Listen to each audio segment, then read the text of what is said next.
کروڑوں درود و سلام اس ہستی اقدس و مقدس کے اوپر جن کا نام نامی اسم گرامی جناب محمد الرسول اللہ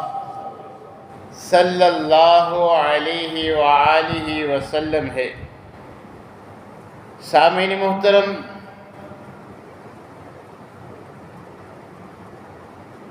نمازی حضرات جانے انجانے میں نماز کے معاملہ میں جو سستیاں، کمیاں اور کوتاہیاں کرتے ہیں،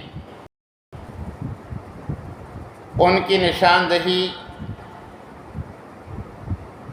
گزشتہ خطبہ جمعہ میں بھی کی تھی، اور بعض اہم معاملات جو ہمیں احسن انداز میں ادا کرنے چاہیے، جن میں ہم سستی اور کوتاہی کرتے ہیں، ان کا ذکر کتاب و سنت کی روشنی میں آج آپ کے گوش گزار کروں گا۔ اللہ تبارک و تعالی نے ہمیں پیدا ہی اپنی عبادت کے لیے کیا ہے، تو گویا ہماری دنیا میں آمد اور ہماری زندگی کا مقصد دنیا میں مگن ہونا یا دنیا کمانا نہیں، بلکہ اللہ کی عبادت ہے، اور یہی ہمارے مطمع نظر ہونی چاہیے کہ دنیاوی کاموں میں اس قدر مگن ہو جانا کہ ہمارے پاس عبادت کے لیے وقت ہی نہ بچے، یا پھر اگر ہم وقت نکالیں بھی تو باغم باغ عبادت کے لیے مختصر سے مختصر وقت میں روٹین کے طور پر اس کو ادا کریں کہ جو اس کے مقاصد تھے وہ بھی پورے نہ ہو سکیں۔ تو نمازی حضرات کی ایک بہت بڑی کوتاہی یہ ہے کہ اگرچہ وہ خود تو باجماعت نماز کا اہتمام کرتے ہیں، یوں ہی اذان ملتی ہے، آواز سنائی دی، وہ مسجد کا رخ کر لیتے ہیں، مگر جو ان کے ماتحت ہیں، جو ان کے گھر کے جس کا وہ سربراہ ہے، وہ افراد ہیں کہ جن کا وہ ذمہ دار اور نگران ہے، وہ ان کو نماز کی نہ ترغیب دیتا ہے، نہ ان کو حکم دیتا ہے، نہ باجماعت جن پر نماز پڑھنی لازم ہے ان کو مسجد میں ساتھ لے کے آتا ہے۔ تو اللہ تبارک و تعالی نے قرآن کریم میں ہمیں حکمن فرمایا ہے کہ یا ایھا الذین آمنوا قوا انفسکم واہلیکم نارا، کہ تم نے اپنے آپ کو بھی اور اپنے اہل و عیال، اپنے گھر والوں کو بھی جہنم کی آگ سے بچانا ہے۔ بے نمازی کا انجام جہنم ہے۔ خود قرآن گواہ ہے کہ فی جنات یتساءلون عن المجرمین ما سلککم فی سقر قالوا لم نک من المصلین۔ اللہ نے اس مکالمے کو قرآن کا حصہ بنا دیا کہ جنتی جب دیکھیں گے ہمارے ساتھ دنیا میں زندگی گزارنے والے آج ہمیں جنت میں نظر نہیں آ رہے، تو اللہ سے درخواست کریں گے، اللہ ان کا دیدار کروائیں گے۔ جب یہ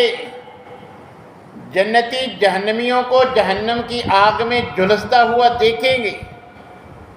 تو یہ ان سے سوال کریں گے، دنیا میں تو بڑی عیش کی زندگی گزاری ہے تم نے، ما سلککم فی سقر، کیا بنا، کیا وجہ تھی کہ تم ہمارے ساتھ جنت میں نہیں پہنچ سکے؟ اللہ نے ان کا جواب میری اور آپ کی تنبیہ کے لیے قرآن بنا دیا کہ وہ جہنمی سب سے پہلا جو اپنا گناہ، اپنا جو جرم، جہنم میں جانے کا جو بڑا سبب ہے، سب سے پہلے جس کا ذکر کریں گے لم نک من المصلین، ہم نماز نہیں پڑھتے تھے۔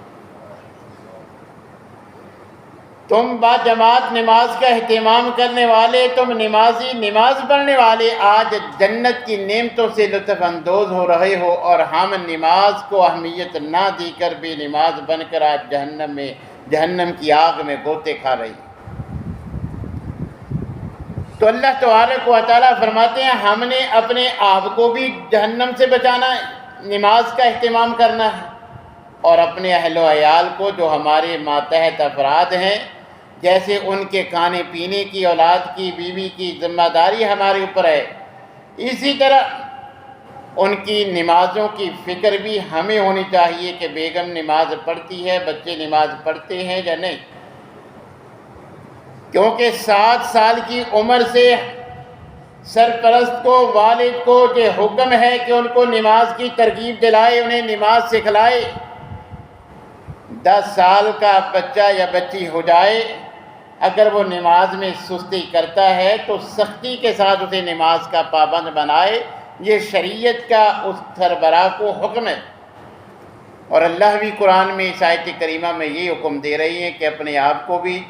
جہنم سے بچانا ہے اور اپنے اہل و عیال کو بھی۔ تو جو احباب خود اس کا اہتمام کرتے ہیں، ان کی ذمہ داری ہے کہ گھر کے تمام افراد کے لیے بھی جو ہے وہ نماز کا ضرور اہتمام کریں۔ جو مسجد میں آ کے بڑے بچے ہیں، ان کو مسجد میں با جماعت نماز ادا کرنی چاہیے، ان کو ساتھ مسجد میں سختی کے ساتھ لے کر آئیں۔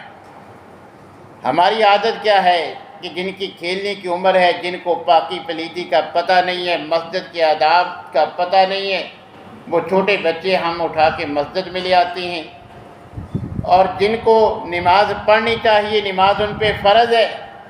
وہ گھر میں کوئی میچ دے رہا ہے، کوئی موبائل پہ مصروف ہے، کوئی کمپیوٹر پہ بیٹھا ہے،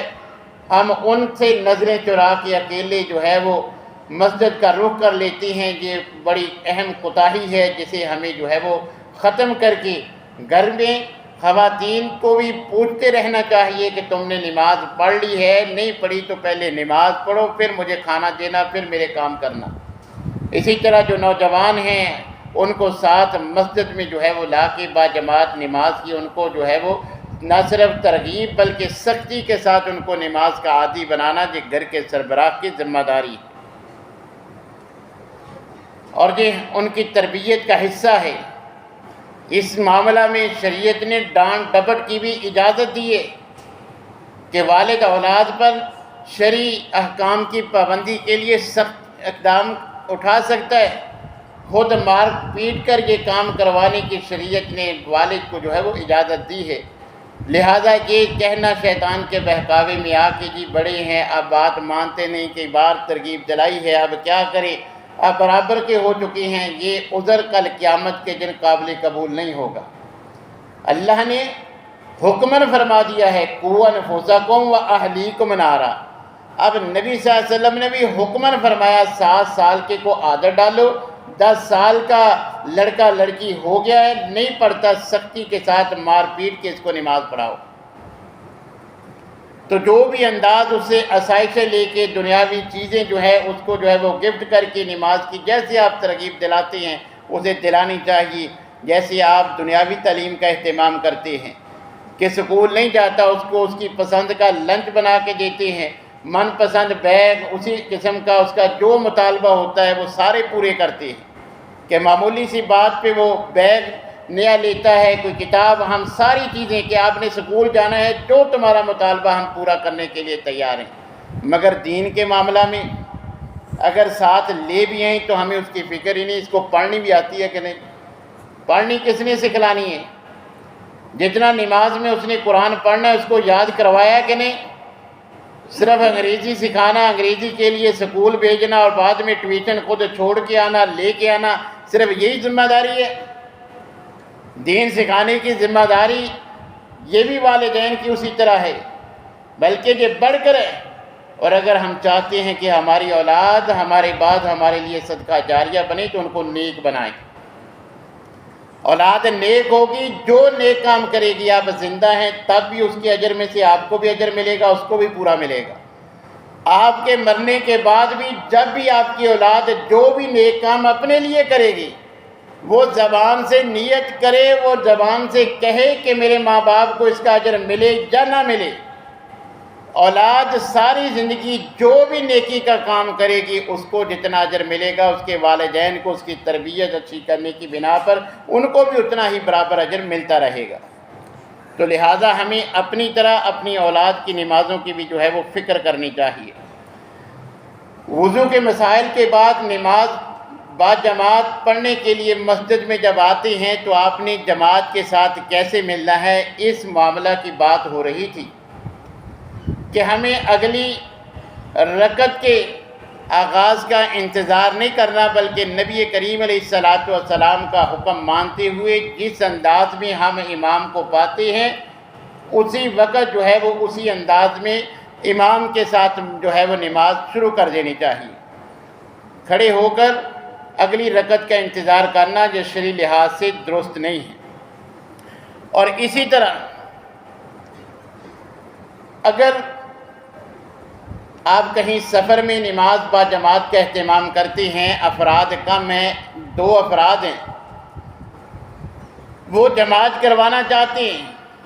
تو عام جماعت کے ساتھ تو آپ مل سکتے ہیں، اس کے بارے میں جو سستی تھی وہ بتا دی کہ جس سائڈ پہ سب کی جس جانب نمازی کم ہو اس جانب ہمیں کھڑے ہونا چاہیے۔ مگر جب 2 اکیلے آدمی ہیں، نماز سے لیٹ ہو چکے ہیں یا سفر میں یا کہیں انہوں نے جماعت کروانی ہے، تو اس وقت ہمیں یہ معاملہ درپیش ہوتا ہے کہ امام اور مقتدی کس سائڈ پہ ہونے چاہیے۔ تو یہ بات یاد رکھیں کہ جو مقتدی ہوگا وہ امام کی دائیں سائڈ پہ کھڑا ہوگا، امام بائیں سائڈ پہ، مقتدی دائیں سائڈ پہ۔ اور بعض احباب سمجھتے ہیں کہ مقتدی تھوڑا سا امام سے پیچھے ہوگا، یہ بات درست نہیں ہے۔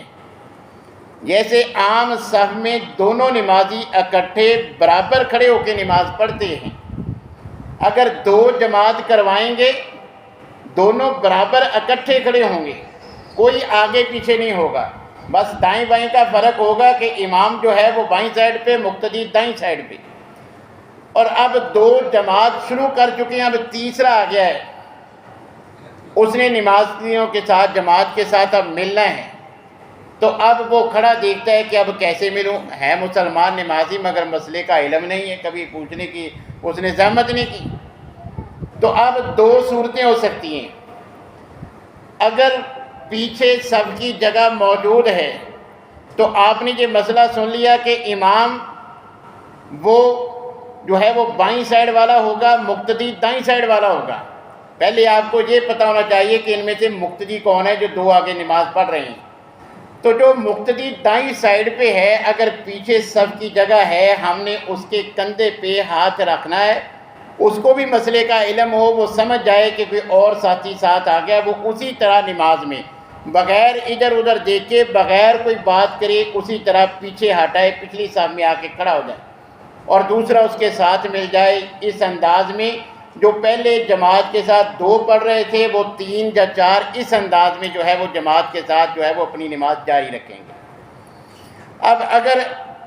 بعض احباب جماعت شروع کرتے اس بات کا خیال نہیں کرتے کہ آخری صف میں جو ہے وہ 2 کھڑے ہو کے نماز شروع کر دیتے ہیں جماعت۔ اب تیسرا جو آیا ہے، اب چونکہ مقتدی کو وہ پیچھے کھینچے گا، پیچھے جگہ نہیں، تو ایسی حالت میں امام کے کندھے پہ ذرا تھپتھپا دے گا تو امام چل کے آگے چلا جائے گا اور وہ پیچھے 2 مقتدی ہو جائیں گے۔ تو یہ مسائل کا ہمیں خود بھی علم ہونا چاہیے، اپنے گھر کے ہر نمازی کو جو ہے وہ اس بات کا ہمیں بتانا چاہیے کہ جو وہ مسائل ہیں، کیونکہ ہم پیدا عبادت کے لیے ہوئے، ہم نے عبادت ہی کرنی ہے، تو عبادت کا طریقہ اور اس کے مسائل کا ہمیں علم ہونا چاہیے۔ اور بعض مقامات پر ایسے بھی معاملات ہوتے ہیں جو امام مقرر ہوتا ہے وہ ان بنیادی مسائل سے آگاہ نہیں ہوتا،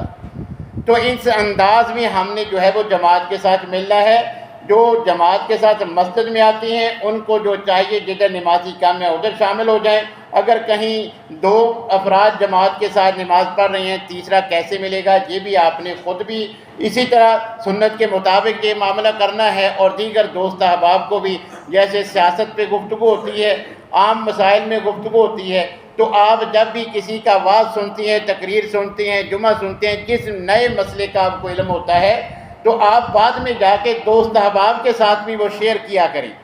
کیونکہ بلغوا انی ولو آیا، یہ نبی صلی اللہ علیہ وسلم کا حکم ہے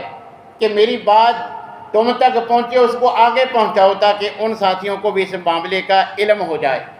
اور اگر گھر میں جماعت کا اہتمام کرتی ہیں تو یاد رکھیے، عورت اگرچہ بیوی ہو حقیقی،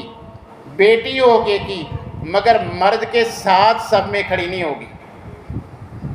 اگرچہ دو ہی میاں بیوی ہیں، گھر میں نفل یا فرض کوئی جماعت کروانا چاہتے ہیں تو امام اکیلا آگے ہوگا، عورت جو ہے وہ پیچھے اکیلی صف میں کھڑی ہوگی، دونوں اکٹھے کھڑے نہیں ہو سکتے، آگے پیچھے ہوں گے۔ اور اگر ساتھ گھر میں چھوٹے بچے بھی ہیں تو نبی صلی اللہ علیہ وسلم کا یہ جو طرز عمل ہے اس سے ہمیں یہ بات ملتی ہے، امام کے پیچھے صف بچوں کی ہوگی، بچوں کی اگرچہ سگی ماں یا سگی بہن ہے وہ تیسری صف میں کھڑی ہوگی۔ اور اسی طرح خواتین نے اگر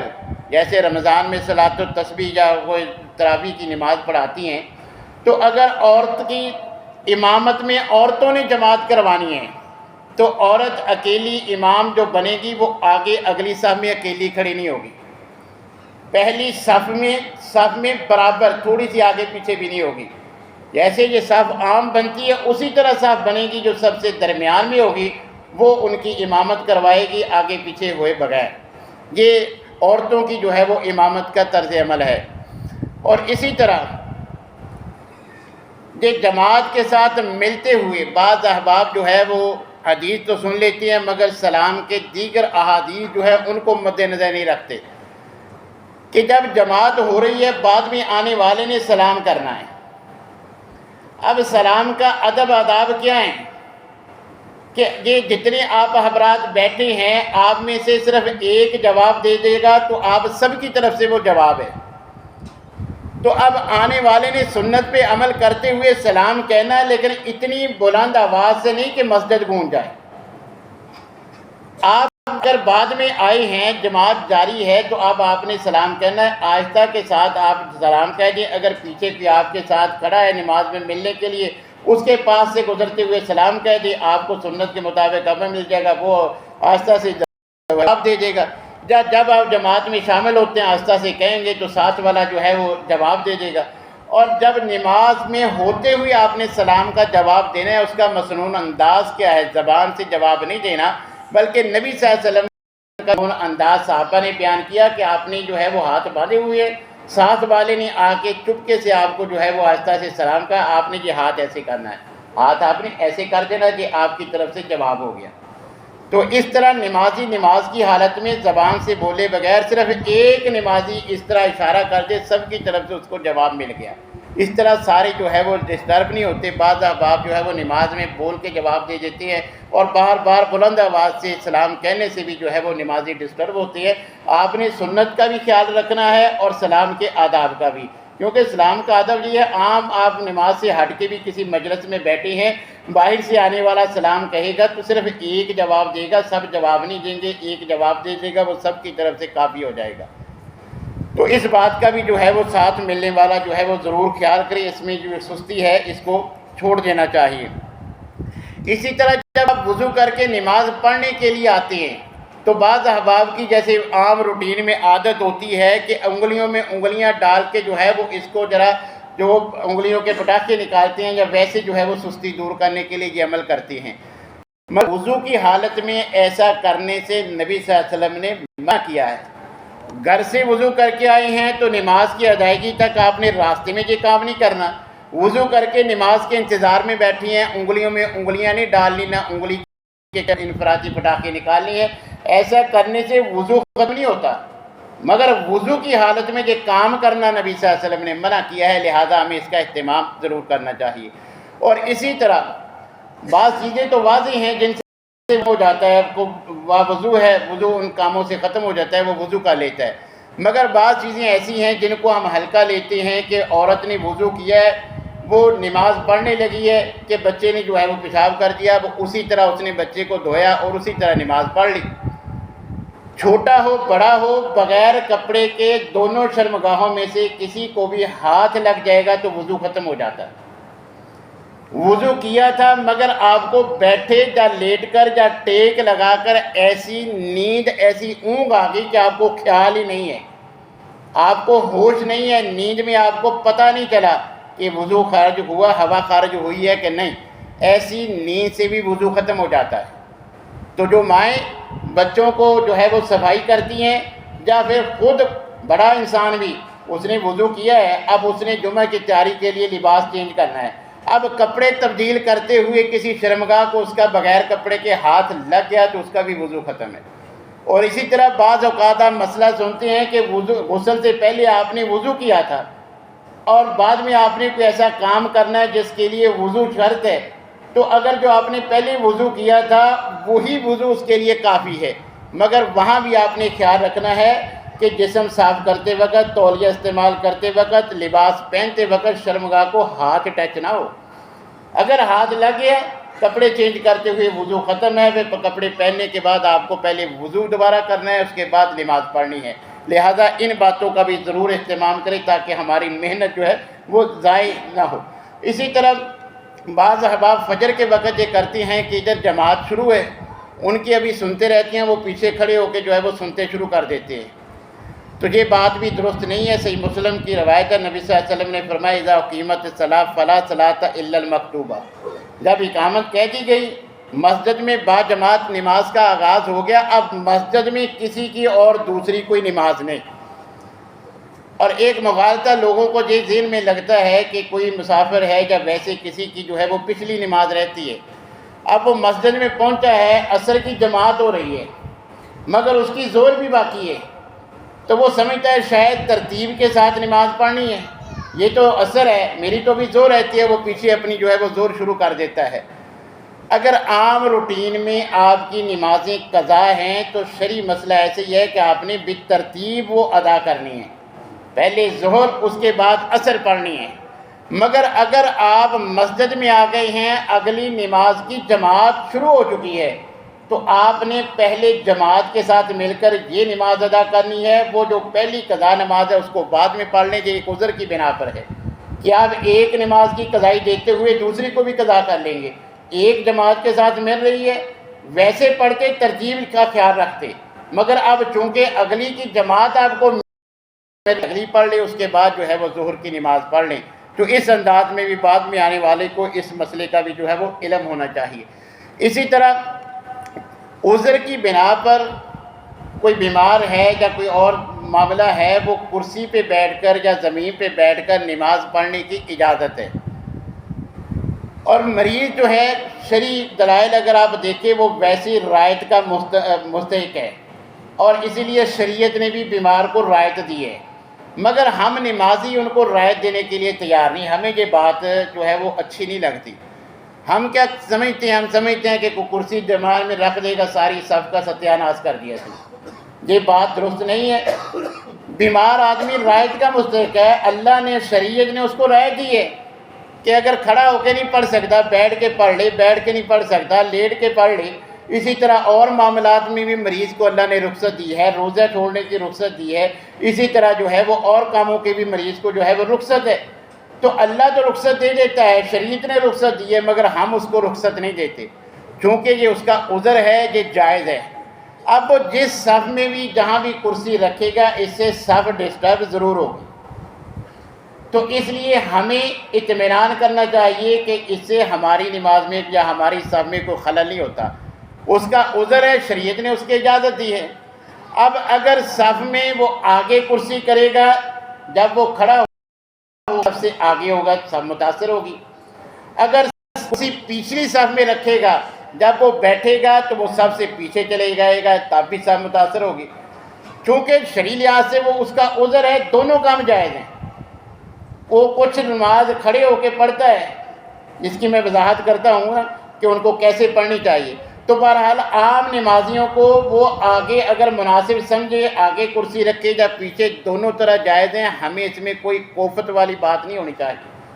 یہ بات آپ ذہن میں رکھیں، ہمیشہ گھر میں کوئی بیمار ہے، ہمارے جو ہے وہ دوست احباب میں کوئی بیمار ہے، شرعی لحاظ سے وہ ہمارے حسن سلوک کا پہلے سے بڑھ کر مستحق ہے، شریعت بھی اس کو رائے دیتی ہے، ہمیں بھی اس کو رائے دینی چاہیے کہ کوئی بات نہیں، آپ کی وجہ سے میں تھوڑا تنگ ہو جاؤں گا، کوئی بات نہیں، ہمیں جو ہے اس کی کسی بات کو نظر انداز کرنا چاہیے۔ اب جو کرسی پہ بیٹھ کے نماز پڑھتے ہیں ان کو بھی خیال رکھنا چاہیے کہ ان کا عذر کیا ہے۔ اس بات کا ہم خیال نہیں کرتے کہ ٹھیک ہے ابھی بیٹھ کے نماز پڑھنی مشکل ہے تو آپ بیٹھ کے پڑھ سکتے ہیں، اجازت تو ہے، مگر ہر کرسی پہ بیٹھنے والے کی نماز کی ادائیگی کا طریقہ یکساں نہیں ہوگا۔ جس کا کوئی ایسا عذر ہے جس کی وجہ سے وہ رکوع یا سجدہ صحیح نہیں کر سکتا، وہ ٹھیک اس کا عذر ہے، وہ رکوع بھی صحیح نہیں کر سکتا، نہ کرے، اس کو اجازت۔ مگر جس کا کوئی اوپر کا مسئلہ نہیں ہے، مثال کے طور پہ کسی کا آنکھ کا آپریشن ہے، کسی کے سر پہ چوٹ ہے، وہ سر جھکائے گا، خون جو ہے وہ ادھر سے بہنے کا خطرہ ہے، وہ رکوع میں کمر سیدھی نہیں کرتا، اس کا عذر ہے۔ مگر ایک آدمی کے پاؤں پہ چوٹ لگی ہے، اس کو کھڑے ہونے میں کوئی دقت نہیں ہے، یا وہ بزرگ ہے اس کو جو ہے وہ گھٹنوں کی تکلیف ہے، وہ کھڑے ہو کے بیٹھ کے دوبارہ کھڑے ہوتے اس کو تکلیف ہوتی ہے، مگر کھڑے ہو کر رکوع کرنے میں اس کو کوئی دقت نہیں، تو اس کو سجدے کی بجائے بیٹھ کے کرسی پہ سجدہ کر لینا چاہیے، مگر رکوع اور قیام کھڑے ہو کے کرنا چاہیے، کیونکہ رکوع میں کمر سیدھی ہونی چاہیے، اور سجدے کی جو کیفیت نبی صلی اللہ علیہ وسلم کی تھی اس انداز میں سجدہ جو ہے وہ رکوع سے ذرا زیادہ جو ہے وہ کمر جھکنی چاہیے۔ تو بعض احباب ہمارے ہاں یہ جو کرسیاں ہیں یہ تو بالکل درست ہیں نماز پڑھنے کی، بعض مساجد میں ایسی کرسیاں ہوتی ہیں انہوں نے پھٹی ذرا اوپر لگائی ہوتی ہے، وہ نہ رکوع کا مقام ہے نہ سجدے کا، اور پڑھنے والا اس سے بھی بڑھ کے کیا کرتا ہے اس کے اوپر ہاتھ رکھ لیتا ہے، جو اس کی رکوع کی کیفیت ہوتی ہے وہ نہ رکوع ہوتا ہے نہ سجدہ ہوتا ہے۔ تو عام اس طرح کی کرسیوں پہ انسان قیام میں جو ہے وہ کھڑا بھی ہو سکتا ہے، اس کے بعد بیٹھ کے اپنا رکوع کرے گا، اگر رکوع اس کو کھڑے ہو کے کر سکتا ہے کھڑے ہو کے کرنا چاہیے، کمر بالکل سیدھی ہونی چاہیے، اور سجدے میں کمر مزید اس کو بیٹھ کے جو ہے وہ جھکا لینی چاہیے تاکہ رکوع اور سجدے میں فرق ہو سکے۔ اور جن کا اوپر کا معاملہ نہیں ہے، گھٹنوں کا یا پاؤں کا، ان کو رکوع اور سجدے میں جو ہے اس بات کا ضرور خیال رکھنا چاہیے، کیونکہ یہ کوئی معمولی بات نہیں ہے۔ نبی کریم علیہ الصلوۃ والسلام نے سنن ابی داؤد کے الفاظ ہیں، صحیح حدیث ہے، لا تجزئ صلاۃ الرجل حتی یقیم ظہرہ فی الرکوع والسجود، کہ اس آدمی کی نماز ہی نہیں ہوتی جو رکوع اور سجدہ صحیح نہیں کرتا۔ اسی طرح وقت ہو چکا ہے، وہ معروف روایت آپ نے کئی بار سنی ہوگی کہ نبی صلی اللہ علیہ وسلم مسجد میں موجود تھے، ایک صحابی آیا، اس نے جلدی جلدی نماز پڑھی، آپ کو سلام کیا، آپ نے فرمایا ارجع فصلی فإنک لم تصلی، لوٹ جا دوبارہ پڑھ، تو نے نماز نہیں پڑھی۔ 3 مرتبہ اس نے پڑھنے کے بعد جب پھر وہی جواب کہ دوبارہ پڑھ، تو نے نماز نہیں پڑھی، اس نے پوچھا تو آپ نے رکوع و سجود اطمینان سے کرنے کا حکم دیا۔ یہ جو ہمارے ہاں کیفیت ہوتی ہے نا، جس کو مثال میں ہم کیا سمجھتے ہیں، دے مار کے 4.5، کہ اس انداز میں نماز جو ہے یہ نماز نہیں ہوتی۔ یہی وجہ ہے کہ حضرت حذیفہ رضی اللہ تعالیٰ عنہ نے کسی کو جلدی جلدی بھاگم بھاگ نماز پڑھتے ہوئے دیکھا، بڑی سپیڈ اور رفتار کے ساتھ، تو آپ نے پوچھا بھی یہ کتنی دیر سے ایسے نماز پڑھ رہا ہے؟ اس نے کہا جی کم و بیش 40 سال ہو گئے ہیں۔ تو فرمانے لگے میرا خیال ہے کہ 40 سال سے تو نے نماز ہی نہیں پڑھی۔ تو جب نبی صلی اللہ علیہ وسلم نے فرما دیا کہ دوبارہ پڑھ، تو نے نماز ہی نہیں پڑھی، تو ہمیں رکوع و سجود اچھے انداز میں کرنا چاہیے۔ کھڑے ہو کے نماز نہیں پڑھ سکتے، بیٹھنے کی آپ کو اجازت ہے، مگر آپ رکوع تو صحیح کر سکتے ہیں۔ پاؤں پہ چوٹ لگی ہے، گھٹنوں کا مسئلہ ہے، آپ چلتے پھرتی ہیں، ویسے اٹھ کے ہیں، آپ کو رکوع صحیح کرنا چاہیے، اور سجدے میں رکوع سے ذرا زیادہ جھکنا چاہیے۔ تو جتنے عذر ہے اتنی آپ جو ہے وہ سہولت لے سکتے ہیں، جتنا کام آپ سنت کے مطابق نماز کی جو رکان کر سکتے ہیں وہ ہمیں کرنے چاہیے، اس میں سستی نہیں کرنی چاہیے۔ اللہ تبارک و تعالیٰ سے دعا ہے کہ اللہ تعالیٰ ہمیں ہر معاملہ میں کتاب و سنت کی اتباع کرنے کی توفیق عنایت فرمائے۔ وآخر دعوانا الحمد